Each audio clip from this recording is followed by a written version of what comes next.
Welcome back, everybody, to Overdunk, a competitive Pokemon Unite podcast. I am one of your three hosts for tonight. We are missing Deuce Snack's work emergencies happen, but we know that he is absolutely kicking ass out there, so we believe in Deuce Snacks. However, we are going to hold down the fort today. My name is Zoinks. I am, of course, joined by the ever-amazing Lazadin and Ender. What is up, you two? How are you tonight? I'm doing great. I am live as well. Just a heads up, obviously, but no, I'm doing wonderful. That's true. Good. Yeah, I'll be sure to watch my tone. Lazadin, how are you? How's your week been? I've been doing pretty good. I've been working on a lot of exciting side projects, some which we'll be seeing sooner rather than later. Some of which will still take a while to come out. Cool. I think I'm at like 5 at this point. Perhaps I should consider finishing projects before starting new ones. That sounds like the most counter to competitive gaming that I've ever heard of. So no, please stick with the track of starting more and more projects, because then I will not be alone in doing so. That is good. Ender, how has your week been, man? Pretty good. I've been streaming a lot still. So I had to take a break this week at some point because I was like, oh, this is just too much. I've been streaming like 14 hours a day. Just playing Pokemon Unite. Scarlet, Violet, still hot. Like, I'm enjoying myself there. But yeah. I've just been playing like a lot of solo queue in Unite, and I mean, it's miserable, but also like amazing. Like every other solo queue in every other game. Yeah, that is true. That's always been my rhetoric online when people complain about solo queue. I'm like, well, have you played solo queue in any other team-based game? It is going to be very, very similar experience. I've actually been enjoying my experience in solo queue quite a bit. I'm not, at that really high masters level that I know you are, or probably most of the people listening to this show are at. But I'm enjoying myself on the grind back up. I'm having a lot of fun. Buzzwole's a really good time right now, and that's been sort of my low-key main. I don't really have main Pokemon. I play quite a bit. But one thing before we actually get into the show, shout out Ender for being my number 3 most watched on my Twitch recap. So let's go. Love. Of course, number 1 is Unite Mics. You know where to go. YouTube.com/Unite Mics. That's not paid. I work for free. But the the second one was also shout outs to the Sneaky Seal. That is going to be my second most watched Twitch stream. So lots of love for the Unite community. I think my top 3 were Sanji, and then Katie, and then the actual UCS channel. Nice. I love that. Because I did watch every single region this year, by the way. Right. Does that count VODs too? When you go back? I don't know if Twitch does that on the recap. I watched them live. Right. No, I know you did. I know you were watching every region live. You never slept. You lived and breathed? Yeah. All right. I don't know how to say that word. I don't think it counts VODs. Okay. I'd assume it doesn't based on the watch time I had for a couple of channels, but right. Okay. Got it. Yes, lots of rewind and replay for you, but I guess it's not counted. Unfortunate. Well, we are going to be talking about a lot of exciting stuff in Pokemon Unite right now in the competitive landscape. You may have saw the stream title. Asia gets a Champions League. What does that mean? What does that mean for the whole of Pokemon Unite? We'll get to all of that, of course, but I want to start this off with our first segment of the evening. We're going to be doing a bit of a tournament recap. So we're going to hit some North America. We are going to hit one tournament in EU, talk a little bit about it, what we've seen in these regions so far. But first one, of course, we got to talk about the hometown event of Unite Mike's Mayhem. We had our week 1 kickoff in full. Those teams were, we had Zeus, Kakuna Matata, GT, and Shungite play. In the end, Zeus won it all, GT with the runner-up spot. Pretty fun event. We're still using the scuffed draft image that I have. I'm so sorry, everyone who turned into that event. One day, draft mode will be ready for us to play with in-game. But a work of art, man. It is... It's something. It is something. Yep, that is true. But we've been having a lot of fun with it. Did either of you two get to catch any of that tournament? No, I didn't actually get to watch much of it. All good. Laz? I watched the full thing live. Nice. Okay, I like to hear it. I don't have a favorite co-host, but I'm just saying. I gotta work on that. Yeah, it's true. It's true. Someone else is going to be my number 3 most watched stream next year. Get to that when we get to that, I suppose. But we do have to talk about it. So, Zeus played. Also, just first off, I do need to say live. Sorry for teams that did experience pretty large ping. We knew that was going to be a problem if we invited teams from outside of North America. However, we just wanted to have more representation of teams. It was, the trade-off that we did take, so apologies. But I think the games were still pretty exceptional. A lot of fun to watch. The finals especially was a really, really cool game, in my opinion. So speaking of which, I actually want to talk about the drafts for these teams. We are doing draft mode, so let's bring it up on screen here. This was game number 1 between Zeus and GT, and this is how the draft worked out. Let me share my screen so the two of you can look and see what I'm talking about. Who's first pick? That is a great question. I believe it was. Also, can you not see what's on my screen right now? It's just black. But it's just black. Okay. I think that's like a Chrome thing. I'll have to. You have to. Oh. No, he's good now. Now we see it. Yeah. All right, great. I don't know. No, it's gone. I think when you tab out, we lose it. Oh, it's if you have something full screened in front of it, Got it. Okay, well, yeah. There we go. It's there. Yeah, thank you, chat, for letting me know too. Yes, this is what we were looking at. I believe that Zeus had first pick, if I am remembering correctly. I can look that up right now. But the bans, Dodrio and Blissey being banned away, Baby Malzo went absolutely crazy with Dodrio in their game number 1. That would lead me to believe that's why GT was moving in to ban it. But that being said, Zeus got their hands on Sableye, which I actually believe that means that Zeus had first pick. Yes, that's what we were saying before. Yeah, okay, that makes sense.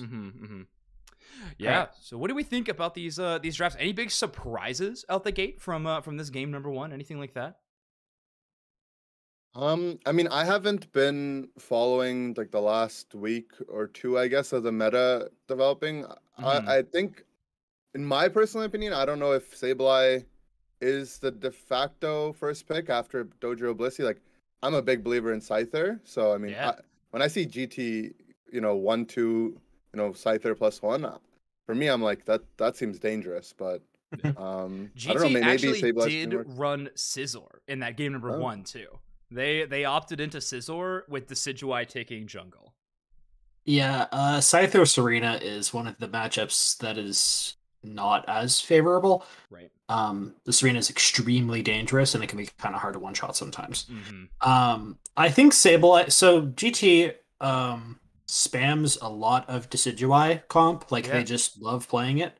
So Sableye is a very good pick into that comp, and that's a very good takeaway from Espo.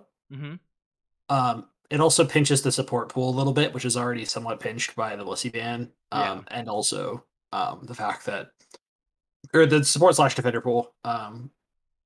The fact that Snorlax was not allowed due to a bug for this tourney. Okay, gotcha. Oh, okay. That makes a lot more sense. Yes, yeah. I should have mentioned that off the top. Both Urshifu and Snorlax were banned away from this event. Perma, but yeah. Yeah, I just also for audio listeners, Zeus banned Blissey, but then went on to select Sableye, Mamoswine, Azumarill, Glaceon, and Serena, and GT banned away Dodrio and selected Mr. Mime, Scizor in this case, Blastoise, Decidueye, and Hoopa. So it makes a lot of sense for this team too. It seems like a couple of comfort picks. You were mentioning GT loves this Decidueye build, this Spirit Shackle Gaiman, and had, of course, Espo's kind of known for their Hoopa play as well. So could be a couple of comfort picks to round it out. I believe Zeus did win game number 1 in this matchup. So let's go ahead and take a look at game number 2. Let's find these files there. There we are. Okay, so game number 2, GT lost, so they had the option. I believe they chose to take first pick, and they banned Dodrio. So in this ban phase, GT banned away Dodrio, and then got Blissey, Scizor, Decidueye, Mew, and Hoopa, whereas Zeus banned Sableye, and then went on to select Eldegoss, Mr. Mime, Azumarill, Glaceon, Serena. So 3 remaining, and then Mr. Mime pick, of course. Any hard predicts on who won this second game? Or Ender specifically? I know you didn't get to watch the event. Just looking at this draft, who do you think won? And do we know if, I guess, they might have still just gone Scissor again? I mean... They did go Scyther in game number 2. They did go Scyther? They went I'm going to give it to GT then. They did win in game number 2. I have to ask though, other than the fact that there's more time than just 10 minutes left in this YouTube video, what was the guiding hint that you thought that GT was going to come away with this one? Blissey is kind of unmatched in what it can offer a team right now. So unless you have some extraordinary way that you're flipping and you're just securing objectives, or you're splitting up the map and you're just avoiding fights altogether, I'm just gonna lean towards the Blissey team. Not to say it's just unwinnable if you don't have Blissey and the other team does, but I mean, if you're gonna fight into a comp that has Blissey and you're just gonna play a normal game of Unite, I think a lot of times you're gonna feel on the back foot. Yeah, that makes a lot of sense. Especially in combination with that Scyther, because it does cover up the Scyther's major weakness of being burstable, right? That is the only really thing you can do to stop the Scyther, because you're not winning it in the fight straight up. Yeah. So it lets the Scyther kind of play without being super scared of this arena. Even it gives them another form of secure. It gives them basically everything they could ever want. And it makes it very, very, very hard for Zeus to do anything. Also, the fact that they have the Mew means it's even harder to dive. Hoopa's not that bad to dive, but specifically, you're kind of in this awkward... You get put in this awkward spot where if you take too much poke damage from the Mew and the Decidueye, the Scyther just 1v5s you instantly. It's a very hard comp to play into, and in order for Zeus to win, they'd have to execute near perfectly. Yeah. I'm also was really interested because GT had first selection, so they banned Dojo, but then they selected the Blissey, but then Zeus went on to pick Eldegoss Mr. Mime, which is a pretty big shock to me, that was their follow-up to the Blissey and not trying to grab the Scyther for themselves. I mean, the Glaceon was playing pretty amazing the entire match so far, so I suppose that could be the damage carry they're pushing for, but still, I don't know. That was just a pretty big shock to me that they weren't favoring the Scyther almost at all on their squad, even though it's such a powerful pick that's dominated the meta recently. So that was a pretty big surprise to me. I think this one thing I mentioned last week, and it's something I constantly am reminding myself of too in draft, is that it's really appealing to want to pick supports early on because they're harder to counter and they're generally safe. But if there's a carry in the meta that's just tiers above other ones, you have to be comfortable with high picking it and playing around its weaknesses either in your draft or in your play. So I mean, they won 2 supports, but Mime and Eld and Mime are good Pokemon, but I don't know if they feel standout Pokemon that wouldn't just be there later in the draft if they needed it. Yeah, that's kind of was my same opinion. Well, let's jump on to the final game here. This was probably the most different looking draft, mostly because I saw GT picking up the Azumarill, stealing it away from Zeus. But in this situation, we have GT banning the Sableye, Zeus banning the Blissey, GT getting Scizor, Azumarill, Delphox, Hoopa, and Mr. Mime. Zeus getting the Mamoswine, Slowbro, Glaceon, Lucario, Dodrio. Double Tank. How powerful do we think Double Tank is in the meta right now? Specifically, obviously, considering draft. Indy, I'll just let you answer first for all of these because I obviously watched. Right. Okay. I love the theory crafting.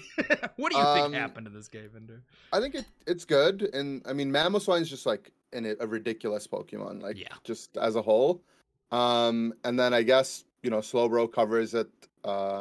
If they want to go Scyther, if they want to go any kind of, this was a Surf Bro as well in this game. Surf, Scald. I mean, it's the Unite move in the end that's gonna obviously lock them down. And without a Blissey on the other team to pocket him, Scyther obviously feels very, very scary for Scyther to engage. And then they also set up the draft for themselves to pick Dodrio whenever they want, because the odds of GT going Dodrio and Scissor / Scyther on the same comp are probably low, and I think the fact that they got it last pick and guys were saying that was a defining character in game one. Yeah, kind in of their surprised first that it game, goes but that deep in the draft. Yeah, Yeah, it was interesting too. Yeah, GT last picking the Mr. Mime too. I mean, you're kind of your only option after Snorlax's permaband, Mamo, and Slowbro being first selected by Zeus. It's just, yeah, I don't know. It was an interesting bet. Lazen, any thoughts on the draft phase here for the game number 3 of week 1? Even aside the fact that I know who won this game, if I saw these two drafts, I'd assume the top side won like 9 games out of 10. Yeah. It's really, really, really hard for bottom to play. If you're playing Scyther, you get bro ulted the moment you try to exist on the screen, and you're dead. Your Delphox can do basically nothing to the Dodrio sprinting at it. They have the option, they have the flexibility to flip with help Lucario or to just straight up team fight. I believe this actually was an E-speed Lucario, so they opted for more team fight. Yeah, they were popping off too. It was fun to watch. Yeah, he actually did this very cool thing in this game. For all the viewers who didn't watch this, I'd highly recommend you go back and watch this.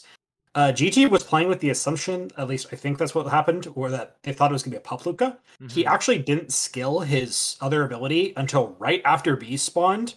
GT all clumped on the bees at top and got E-speed Lucario to death. It was sick. That's really cool. I like that tech. Good shout out, Lassiter. But yeah, it was a very, very cool tech on his part. But yeah, like I do not see a world where the bottom comp does not win if they're not massively ahead. This Mr. Mime does not a whole lot. The Hoopa is obviously very good for like macro plays, but it doesn't really stop a Dodrio. Yeah. They just kind of don't have any way to keep their Delphox safe. Yeah, that makes sense to me. Delphox, a Pokemon that definitely needs to be protected. Well, sweet. So that was Unite Mike's Mayhem week number 1. I think we could watch some clips from it, but just checking out the draft, I think, is the most interesting thing to me. If anything, what I think it really shone is that, yes, there are a few meta-defining Pokemon. Scyther, Blissey, Snorlax obviously not allowed in this event specifically, but after that, it really seemed that comfort picks were the defining factor for both of these teams. One team did get the victory, obviously. Both of you gave the draft victory to them as well, but still just having the comfort picks of the Glaceon, the Dodrio really seemed like the biggest asset that they had towards them, in my opinion. But all right, and yeah, of course, Black saying that Sableye, their opinion of the most broken Pokemon, despite having pretty middling tournament results. If it's not draft mode, I think Sableye has had a rough time so far in the last few weeks. But yeah, that will give us a wrap on Mayhem week number 1. Let's talk about another tournament that happened. This was the Overdunk tournament. I believe they are planning on making this a weekly. I can't confirm that though. Yep. Do you know that? I can confirm that. Yeah, Martine's a friend of mine. He's one of the regulars in my Discord, and yeah, he used to be a TO in the Smash scene, and he's doing this weekly. That is fantastic. I got a lot of love for the Smash scene and a lot of love for any friends of Lassiter. So, shout out. Inder, were you playing in this tournament or no? No, and it's something I wanted to ask, I guess, when a little bit later, but I'll ask now anyways, is maybe the listeners could benefit from this, is how do you know there's tournaments going on? Like, where do you guys, I just wait. If someone invites me to play, I'm playing. Otherwise, I'm just like, oh, I guess I'm not playing in a tournament this week. Yeah. So this specific one was almost entirely word of mouth because it didn't get in the original, like, normally like there's an AOS Frontier, like, tournament send out that includes most of the tourneys for the week. Yeah, that's usually what I rely on too. Yeah. Same. Yeah, okay. Like this specific one was not. This one was specifically word of mouth because the tourney posting for AOS is on Thursdays, and this was on a Thursday. So. Okay. But all the future ones will be for sure. I believe it's in the posting for this week. I don't know if he posted the link already, but I think it's supposed to be. Sweet. And it's on Thursdays, right? That's what you just said? Sweet. Okay. I'm super excited. We have a new weekly. That's fantastic. And it's an evening weekly, correct?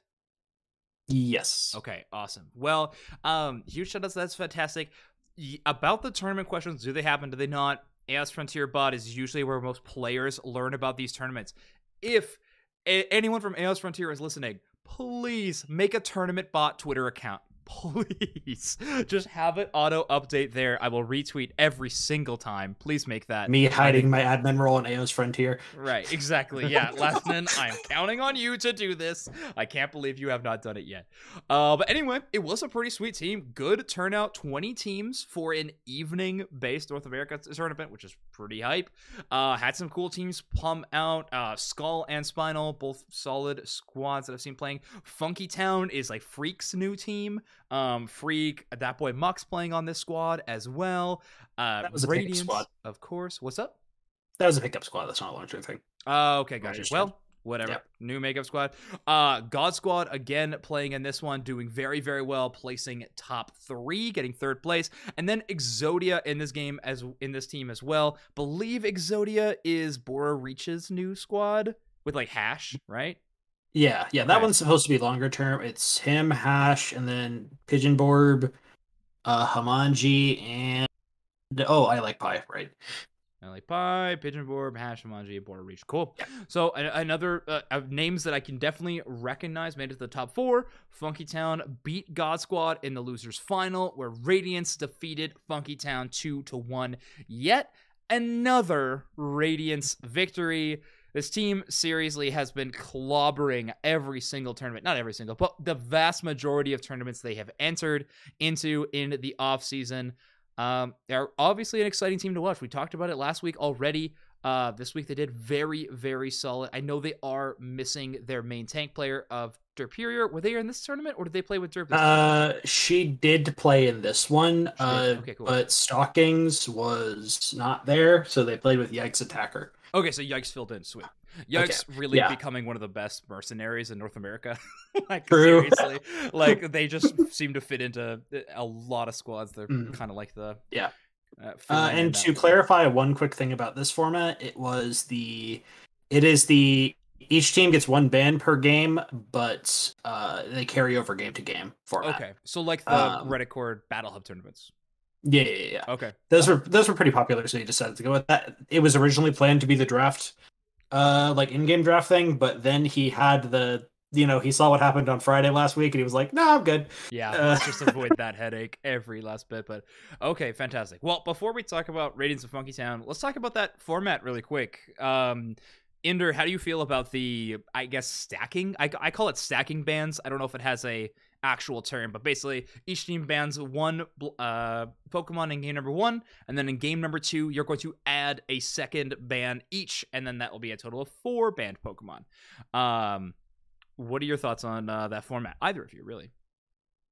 I think the format's fun. I've only played, I think, 1, maybe 2 tournaments where we've had like stacking bans like that. So I'm not sure how I feel about it as a player. Like, the pool definitely gets pretty deep in the 3rd game. It seems fun, but I don't know if I would prefer it as like the default format that how the game should be played. But it seems fun. Okay. I think as a format, it is a good practice format. Ooh, okay, interesting. Because while it is not the way the game will probably be played, I mean, like, we're all speculating UCS next year is probably draft, like just straight up draft. It does, in a less pressured version than draft, let you show a deeper champion pool. Right. And in that way, it is fun for a lot of the players, and it also is good for practice, I think. Yeah. It's a nice medium. I would agree. I think it comes to an interesting school of thought, which we have in tournaments a lot, is where you have to make the question of, is this the most competitive thing we have available, or is it what I would call it the vast majority of viewers, aka the like not super competitively minded viewers, right? You have to decide what you want this tournament to be for, and if it's that, you probably tend towards something like this, or maybe even farther down the spectrum, like Spraggle's format, where like every Pokemon is banned that has been played so far, which is just entirely focused on Pokemon diversity. Like, how many selections can we fit in one game so people can see their favorite Pokemon on screen? It's cool. I think it's fun as a viewer. I myself always tend toward the more competitive, like how can I fit an ounce of strategy into every part of the game? Like that's what I enjoy watching. I was even like an early disbeliever of draft in general, because I was like, no, I want to see like the best compositions be refined by the best teams. And well, I was a nerd, and so now we're here, and so I do think draft is my favorite way to play. But I'm seeing some things in chat specifically from Derp saying that like it does make the tournaments go fast, which is a huge benefit as a player. I know the biggest complaint that any TO has had to deal with is players just complaining that they have to wait a really long time for their games, which sucks, but it's a pretty common complaint that players have. So a format like this keeps things moving. No external draft mechanisms have to be used. No TO involvement if it's done in a different way. So that is pretty nice. But so yeah, I think the format is definitely fun. I'm excited that the main format for competitive is going to be draft. But I think these weeklies, sometimes you need a hook, right, to get teams to actually play in your weekly. Especially, I don't know if this one's offering any prize pool. Is it? It is not. It is not. Yeah. So any some of these events that are not entering a prize pool, it takes something to get players to actually sign up. Sometimes they would just rather play ladder and queue, and it's tough to get teams to commit to something like this. Sometimes you need a fun hook, and playing a fun way to play the game can be one of those things. So I think that's pretty cool. Any more thoughts on Well, I guess we could talk about the finals. Lazen, Yeah. Were you watching Radiance versus Funky Town? Either winners or grand finals? I watched most of this tourney. I did. This wasn't the one I played in, I think. No, I didn't play in this one. Okay. I was partially watching the Game Awards the whole time, though. I'm not going to lie. Sure. All right. But so I can't remember the details all that well, but I do remember the series being pretty good. Okay, sweet. Well, obviously, both of these teams are pretty great. Freak was saying in chat earlier, just spin a wheel to see who they play with for next tournament. It changes every single time. They're gunning for Yikes' mercenary spot, I guess. Find. I probably should have pulled this up before the show, but I could probably find the APIs of these games because I don't think. Oh yeah, sure. See how the bands worked out and things like that. Yeah. That would be interesting. But cool. Well, I think the biggest takeaway we have out of this tournament recap here is that there's a new weekly on Thursday nights. Go check it out. True. Sign up for Overdunk. If you were listening, you have a team of 5. Go sign up. Really fun format of like the Reticore stacking bands format. Check it out. Would be a lot of fun to have more people playing in this tournament. I think that's dope. Shout out Martine. Yeah, shout out Martine. Seriously, another TO entering the scene. My first time hearing of them was this tournament, but I mean, other people know them, other people trust them, so that's fantastic. Yeah, so awesome. Shout outs. I'm excited to see more teams participating, more competition. It's always fun. It's always fun. Inder, make sure you know about this tournament. It's on Thursdays. Okay. Yep. All right. Great. I'm writing it down. Lazanin hopefully makes that Twitter bot eventually, and everything will be fixed. Okay, awesome. Last tournament that I did want to mention quickly, which I'm pretty confident none of us were able to watch any of, was the French Invitational tournament that happened, which a lot of just competitive EU teams played. That one was won by Tally Bolo Believers. That is basically one half of Apprentice Unleashed plus Toon and Yutao and Saryu. So that's like Zante and Klaus were from there. But yeah, Toon, Yutao, Zante, Klaus, and Saryu win that one. Pretty solid roster, obviously. Holy just hell. looking at it. Yeah, like yeah. As far as like pickup teams go, you can't really get much better. Holy. Yeah, no, seriously. I mean, Saryu just unbelievably cracked top. Yutao, by the way, I don't think we talked about them very much last episode, but they are crazy good. I believe they weren't age eligible for UCS like Worlds of Season 1. I could be wrong about that, but I think they weren't quite ready, so that they but this Season 2, they're like ready to dominate. They turned 18 fairly recently now. Yeah, exactly. They did win. Yutao did win Season 1 Best Jungler. I'm not sure how these awards are given or how they're chosen, but they did win it. They did tweet about it, so shout out to them. Obviously just proving yet again that they're like a sick player ready to go. So I'm very excited to watch more of them in EU next year. Yeah. Okay, well, let's let's jump into some news so we can actually talk about the title that we have. It is Pokemon Unite Asia Champions League 2023, the first invitation-only league match for Pokemon Unite, where Asian rivals clash will be held. From January 6, 2023, all games will be distributed every Friday from 1900. Don't know the time zone, but probably Japan's. So yeah, it will be utilizing draft mode as the graphic showcases. Asia gets a Champions League, an invitation only. Majorly, they get a competitive sanctioned event in before the Season 2 competitive season truly starts. Anybody, initial reactions, initial thoughts? First off, thank you so much, Zentasane, for the raid. I'm still really not sure how I feel. Like, I'm very excited that we're getting just tournaments as a whole for the entire Unite scene. But with this lining up at around the time when I was expecting UCS to get started, plus it only being for Asia is like, you know, we talked about it last week as well. You know, begging for some stuff in NA or in the West, Right. and I guess we're just waiting to see what's gonna happen for us. But it's cool. I mean, draft format, every week league, like this is really good for, I think, esports to give like viewers a home. Like, you know, it's almost like, you know, sports like Monday Night Football, or you're watching, you know, the game on Saturdays. Now it's like we have, you know, Unite on Fridays that, you know, everyone can tune into, which will be cool. Just waiting for Unite Red Zone, where I can pay a premium, have no Twitch ads, and just have 4 feeds all the time. I'm definitely looking forward to that. But yeah, okay, so mixed feelings from the Ender camp. How about Lazatin? How are things going over there? What are your opinions on Asia Champions League? In my opinion, it's only a positive, right? Like, that's just the easy way of putting it. Like, it's something for us to enjoy. It's something for us to watch. Awesome. Obviously, you know, as an NA coach myself, I would want stuff in NA. However, I understand, like, our viewership is not conducive to spending a large amount of money on a league, right? It's just not. Especially because I'd imagine a lot of these sort of decisions would have to be locked in like 6 months ago, right? Like, I'd imagine that's usually like companies like TPCI are very big. They take a long time to make this sort of decision. I'd imagine next year things will be a little bit different, but I can very easily see why we didn't get anything this off season. Like, as much as like I'm upset about it because I just want more competition, I totally get it. Like, it's wow.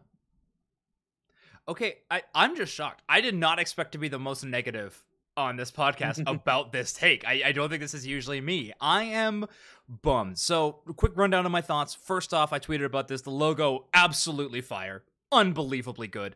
The, like, stylized, chromed out U for Unite being in there with the Champions League. It looks unbelievably good. So, branding, already fantastic. I'm bummed that we don't have any event happening for any region in the West. None of the South America regions are going to be getting anything. Nothing for NA, nothing for EU. Anything officially sanctioned. I understand why that is the case, but this is like a lot of what I think a lot of people just wanted is more events that are cross-region outside of just Worlds, right? So this is the Asia Champions League, similar to something like a League of Legends MSI, things like that. I guess I'm not bummed that it's happening. I just really am green with envy, and I hope that we get something mid-season. I've been desiring that EOS Cup, like the mid-season tournament, the one that's got the cash payout, is cross-region eventually. Like, I would love if, like, they basically did Asia Champions League for EOS Cup, and then they had, like, EU versus all of the different South America regions versus NA for EOS Cup. I think that would be unbelievably hype and really exciting. So we'll be a big fan about that. So the actual tournament itself, I'm excited to see the actual draft format be done. Broadcast is going to be sick. There is going to be an English broadcast if you want to watch that. JJ-kun is going to be casting everything in English. They're holding that down. They're holding the fort down on the official broadcast, so make sure to tune into those. I am sure, like, I am 99% positive that Ender, you will be doing some kind of coverage for it as well. Yeah, I'll probably just watch it on stream, and yeah, I love watching this kind of stuff. But I'm with you. Like, I'm really bummed out, and I'm not the type of person that will ever be pessimistic about things, Mm-hmm. but the way the Heroes of the Storm circuit ended was it was just a tweet that happened when everyone is expecting it to be renewed. Yeah. And I'm like, I don't want to say that this is signs of that, but it's also like, shouldn't the UCS be going on during this league? At least like, or isn't there going to be some overlap? And Right. like, where's our announcement? So I don't know. I'm just sad about it, but I'm also, you know, if this is what the future is, and maybe next year we could get something like this, I'll wait for it. I mean, I'm Sure. excited. I think the other one, maybe even a closer to home, is Wild Rift, right? Yeah. Wild Rift, their esports community took a huge hit recently, where basically they pulled out of every Western market in terms of their esports and just went to where the larger markets are in the East, and that's where Wild Rift is holding competitive esports. I do not think that will happen to Pokemon Unite for a variety of reasons.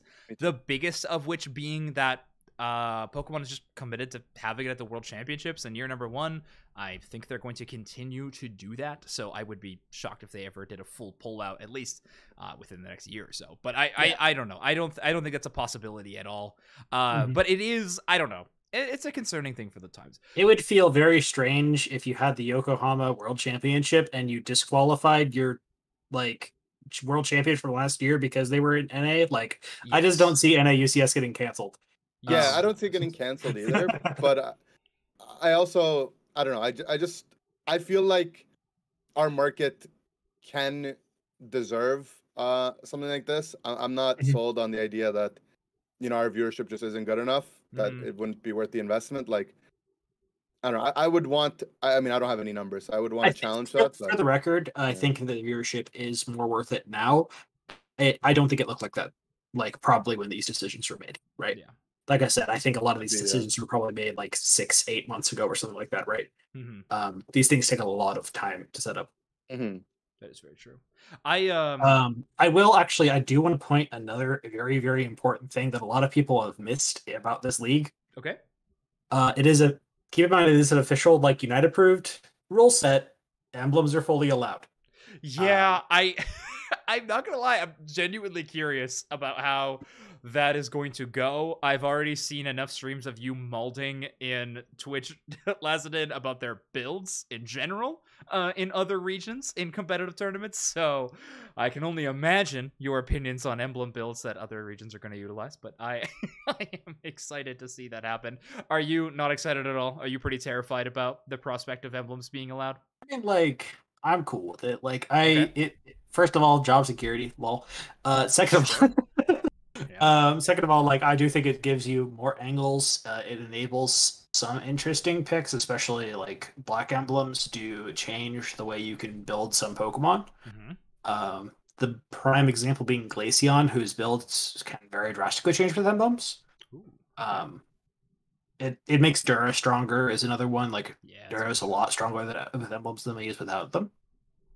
But I do obviously have my competitive integrity concerns because I don't know what we're gonna do about the whole not everybody has 603 emblems right now, you know? Like, that is the number you're supposed to, like, sorry, not even 603 because the gold ones are like 9 of the bronze ones, right? So it's more like what? Yep. 9 times, oh god. That's a very big number. But yes, like, that's a concern for me, but like, I'm sure they have some way to figure it out, or they wouldn't have set up a league this way. Yeah, that is true. One other issue that was brought up by a player from one of these regions was Ice from No Lucario, I believe, talked about how I think it's crazy that the Pokemon Unite Asia Champions League 2023, how some countries have competitions to pick their representatives and others have direct invites. If it's based on world standings, then all the other countries from SEA that's not Singapore don't even deserve a slot. This was an interesting topic brought up because there are a few countries that, because of their UCS ranking, I shouldn't even say countries, just teams. I believe both Japanese teams like T2 and Secret Ship are just auto invite, whereas other regions did have to compete to qualify. I believe Rise just qualified from a region. It is a little interesting. It is an invitational league, so I understand why that is existing, but it is weird that there is sort of a twofold approach where some regions need to qualify, other regions get invites. Why would they force? Why would they have the most competitive of those regions be the one that auto quals? Like, it was a very big talking point leading up to Worlds that some people thought that T2 and Secret Ship were the third and fourth best teams in that region, like consistently. Yeah, I'm shocked that people thought that about T2, but I thought they were T2 sure, like T2 sure, like T2 like you could very easily say 1 or 2. But Secret Ship had a barn burner of a qualifier run for Worlds. Like they popped off, popped off, had some big swings, whatever you want to call it. and like their Worlds showing kind of showed that, right? Mm-hmm. So it's like, that's very confusing to me. I would figure that that'd be really good watch content, first of all. But second of all, like, just for competitive integrity, it seems better. I'd be very curious to, like, if we ever hear what happened behind the screen here, I'd be very curious, but it is bizarre. Yeah, I doubt we'll ever have an actual answer. But Inder, any thoughts on this this problem that Ice was voicing on Twitter? Yeah, I mean, I agree. I feel like it doesn't really make a lot of sense to split it up between regions on how they're making the invitational process. Like, you know, we can agree on what might be the best, but I think ultimately the best would be to be consistent amongst the regions, at least. Right, yeah. That just seems like it opens the door to people feeling bad if there's like levels of discrimination or just, you know, why are they being arbitrary with it? So I would just, you know, pick whatever they want to pick, make it consistent. But I think a play-in would make the most sense. Teams have changed. There's been a lot of time since Worlds. Like, you want to have the most competitive league, you should probably make them play for it. But yeah, I don't know. Consistency, I think they would need to hit first, though. Yeah. I mean, Japan has that like Giga Super team that formed in the off season that I don't even think, like, from what I understand, is not invited. No. Ooh, interesting. Are they not? That's pretty wild. Well, okay. I also thought Mame's team, right? Or yeah. The one with Mame, PYI, and Sui, and some of the players from the Renbaro Pirates. I think. I mean, that team's stacked. The team's insane. Like, that's sick. I can't wait to watch that team. That's gonna be a lot of fun. Well, okay, interesting. So Champions League, there's some questions, but any invitational league are definitely gonna have some of those surrounding it, I think. One more piece of news that we can talk about. I think we'll just talk about really quickly. Esports Awards are actually happening tonight. Pokemon Unite was one of the nominations for Mobile Esport of the Year, alongside Brawl Stars, Call of Duty Mobile, League of Legends Wild Rift, Arena of Valor, Mobile Legends Bang Bang, PUBG Mobile, and Free Fire. Does anybody have a money down on Pokemon Unite taking this thing? I don't know. I mean, I'm the most biased person in the world, so I believe that it's deserving of the award. And I like genuinely believe it is, but do I think it'll actually win? Probably not. I mean, one thing that we do need to mention, I know it's like a lot of people are doomers on Twitter when these announcements and things like that happened. I think we had a pretty insanely positive first year. Like, I think that is one of the best, like, things going for Pokemon Unite. It was like pretty great prize pool for year one, a world championship that did have invited teams. It sucked that visas weren't available for everything, but it was, I don't know. I think it was a pretty fantastic first year. Mobile Legends Bang Bang has been having a pretty fantastic year as well, I think, with like scale of events. But I don't know. I think Unite had a pretty great competitive scene. I think that was also like the shining star of Unite. But Lassen, any thoughts on Esports Awards and mobile game? We had our ups, we had our downs. I think that I don't agree with India. I don't think we deserved it this year. I think that there were a lot of things that needed improved on pretty drastically. Okay. I have faith in them. I have faith that they will listen for next year, but I do think it did improvement.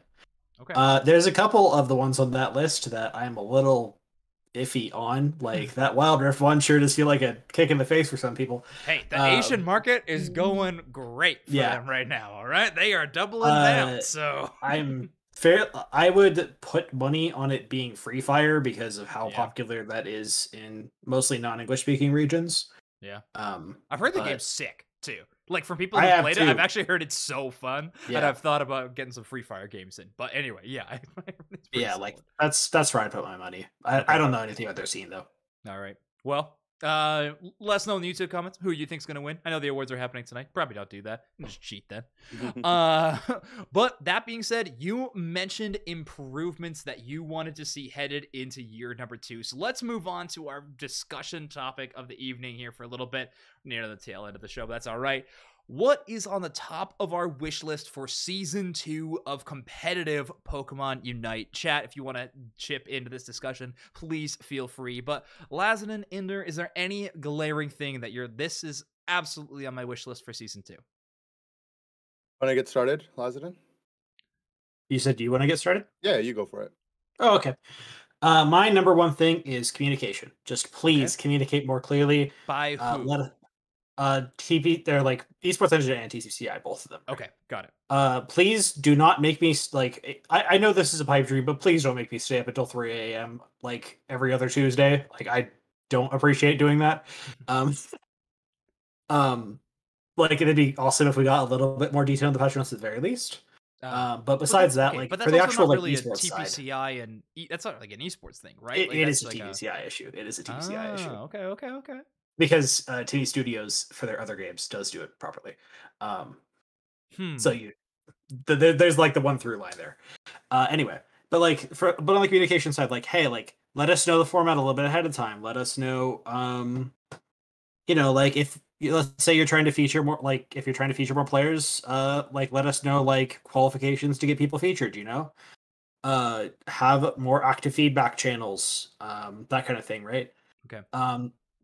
I don't like, this is a kind of controversial subject. I'm not going to speak on it too long, but there was a very notable banning of a player near the end of last year with almost zero communication. Right. Whether or not he deserved it or not, I'm not here to debate that. I don't think any of us want to. But it should have been communicated a lot more clearly. That whole decision in general. Sure. Like, that is just my biggest thing. Just please communicate. And obviously, and then the other big one's obviously just draft, but I think that's probably a given at this point. Yeah, we're pretty low on your wish list for that thing. Yeah. Ender, anything on the wish list for Season 2 of competitive Pokemon Unite? I think we're anticipating some changes to the format on how teams are invited to the World Championships. Okay. I hope those pull through.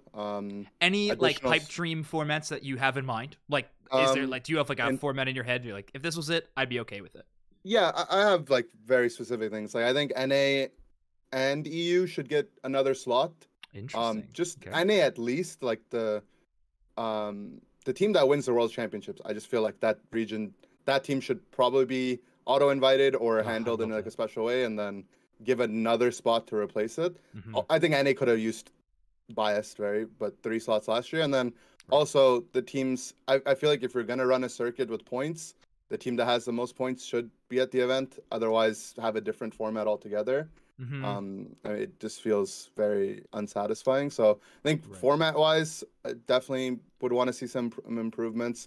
And then a little bit just around their engagement. Like, I agree with Lazan in terms of communication, we need it. But a step further than that is them almost engaging more with the community. Like, the world of esports that I'm familiar in Heroes of the Storm is the official tournaments would end, and then they would host. If the person that won the tournament, if someone on their team was live, they would host them on Twitch, or they would host some other competitive player. They would feature them more in some of their content, and they did more of a job to like build up their community rather than just give their community a game and be like, let's see what's the best you can do with it. Right. So I'd like to see them be more engaging. I've seen the Unite Esports account on Twitter, post builds from players and whatnot. I think that's a good start, but I think there's a lot more than they can do. And some of it is going to start with communication. Okay. And they did do a little bit of that last year, like, to be fair to them. However, they and that was your teammate too, it was Goof. But the kind of the problem there was they kind of put all their eggs in one basket, and Goof isn't playing the season, so now you have to redo all the narrative, and like, that's just never a good thing to do.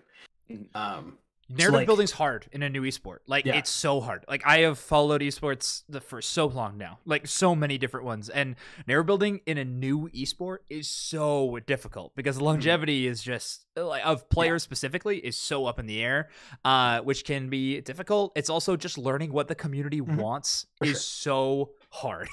Not in terms of, like, communication and everything. I think that's pretty clear. But learning, like, what the community wants in terms of narrative. Like, are we in a scene that loves trash talk? Or not? Like, do players not really enjoy that? Like, are we more of, like, a positive forward-facing scene, like things like that? It's sort of what the general fan base and community is, sort of has to get felt out too. So I'm excited that they've learned a lot about what this community is and like who makes it up so far, and we'll have a better read on that in season 2. I think the Twitter account's been doing a little bit better in that regard as of recent times. So that's awesome. Just please give us an official announcement of season 2, and I think I'll put a big old check mark on everything that Twitter's been doing recently. So I am excited about that.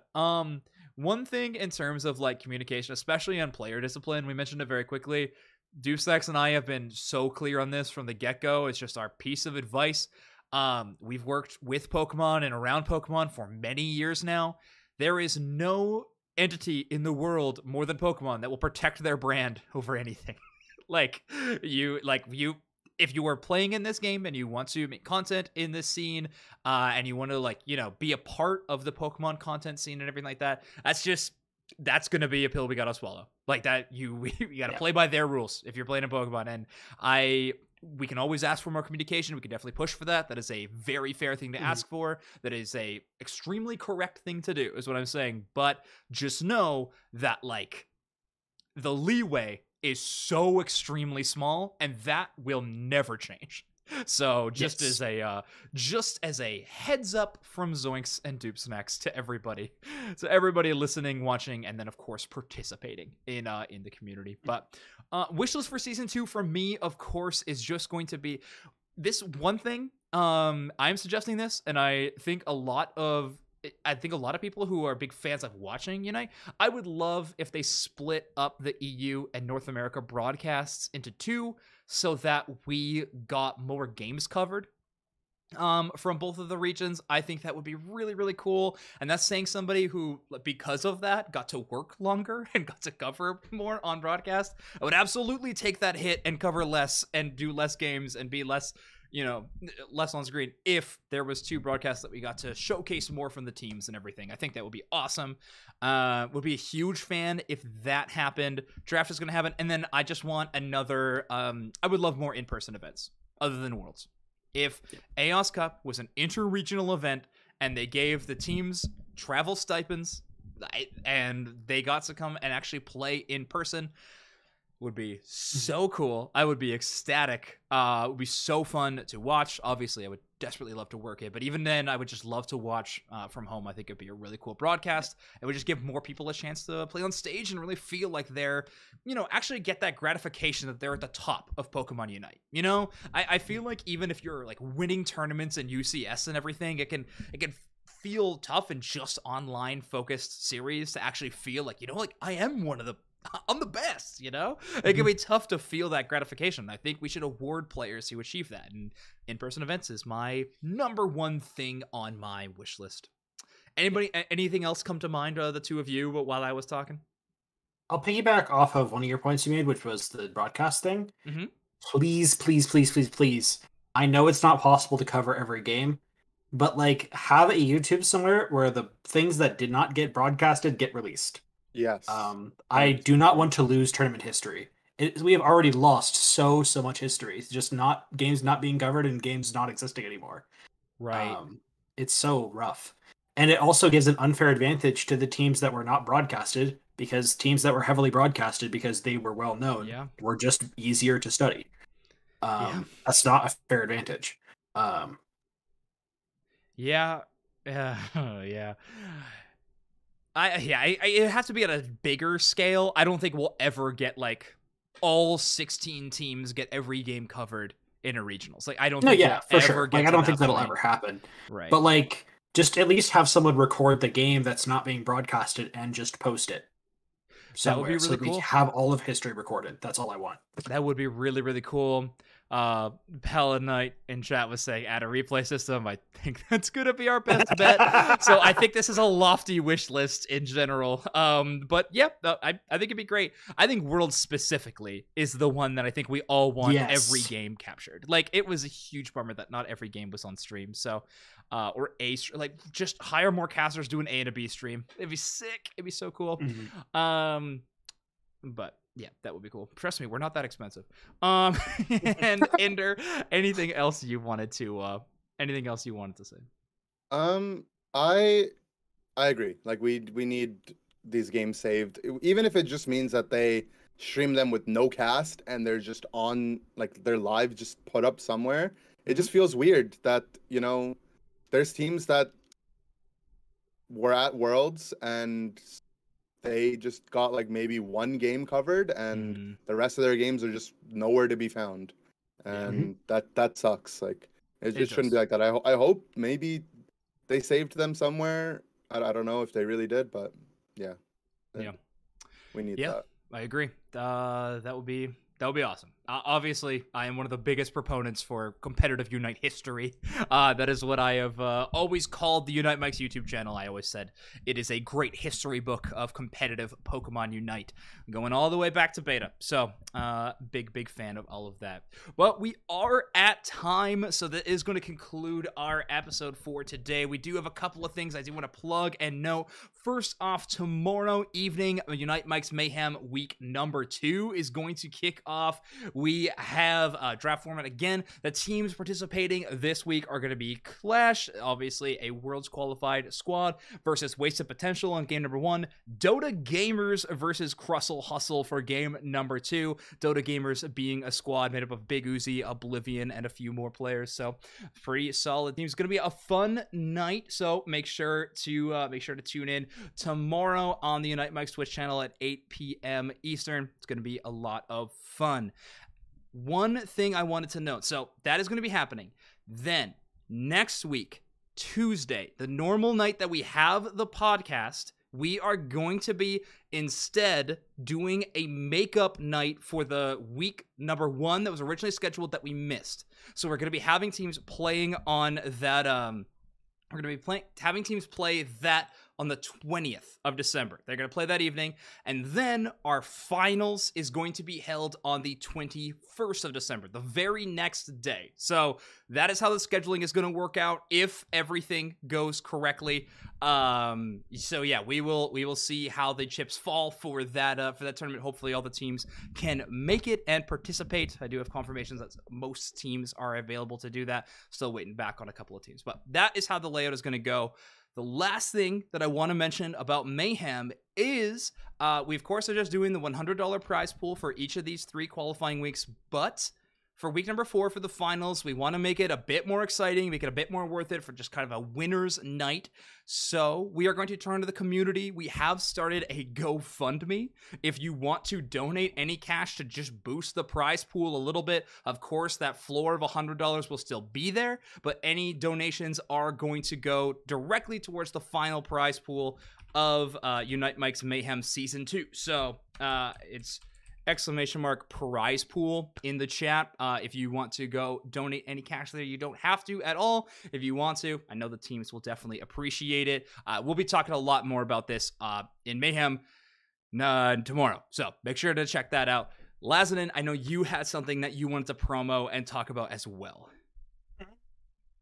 So obviously the thing I say every week is my team projects are coming soon. I swear they're actually coming soon. We don't just keep delaying them every week, guys. Sure. But no, I'll be moderating a AMA with the Rising Stars of the Offseason Team Radiance this Saturday at 3 p.m. EST. That'll be in the r/Unite Discord. You can find the link at the Unite Battle Hub Twitter account. And yeah, that'll be pretty sick. Yeah, that'll be a lot of fun. Look out for the tweet from Lazadin to be plugging that one. Unite Mike's Twitter will also have something up about it because that's a really cool event. I mean, AMAs are exactly how Overdunk really got started, interviewing a lot of teams. So if you want your chance to ask questions to seriously, you said Rising Stars of the offseason. That's the place to do it. So just a reminder, Reddit core Discord, AMA with Team Radiance, the 17th of December, 3 p.m. Eastern. So go be there, check it out. It's going to be a lot of fun. Quick round of social plugs for everybody, and then we'll head out of here. So Lazadin, where can people find you on the internet? I am Lazadin11 on Twitch, Lazadin1 on Twitter. You can find all my relevant links through one of those two places. Discord, I do coaching, 30-minute free trials. Very poggers. And then we'll have our team socials at Ascended Unite everywhere coming up pretty soon. Sick. Love to see that. Go check it out. Ender, where can people find you? Twitch.tv/Ender. I stream almost every single day. And Ender Unite on Twitter. And mostly just Ender or Ender Unite on any platform. And I'll also be doing, there's the Pokemon Unite Winter Championships in Asia happening this weekend. So I'll be covering that live as well. I think Toon will be joining me. We'll both be streaming it. So that's awesome. It'll be fun to check in and see that meta. Sick. Well, go check out some of the best players in the world checking it out. Yeah, what's up? I haven't decided if I was going to stream that or if I was just going to hop on someone else's stream yet. So, but we'll see. If you want to join us for some of the games, anyone, Zoinks, anyone wants to join, happy to have you guys watch with me as well. First time invite. Let's go, chat. Let's go. Okay, you can find me at ZoinksCast on Twitter. And of course, everything Unite Mics is here on twitch.tv/Unite Mics or youtube.com/Unite Mics. If you're checking this out in podcast form on Spotify, Apple Podcasts, Google Play, Amazon, wherever you're collecting it, make sure to leave a 5-star review. It helps more people find the show, more people find the competitive Pokemon Unite community. That's what we all truly want. But that being said, we will be back very shortly with the next episode of Overdunk. But I have been Zoinks. They have been the two best co-hosts in the world. We do miss you, Deuce. Next, you'll be included next time. Don't worry. And this has been Overdunk. We will see you all next time. Goodbye. Goodbye.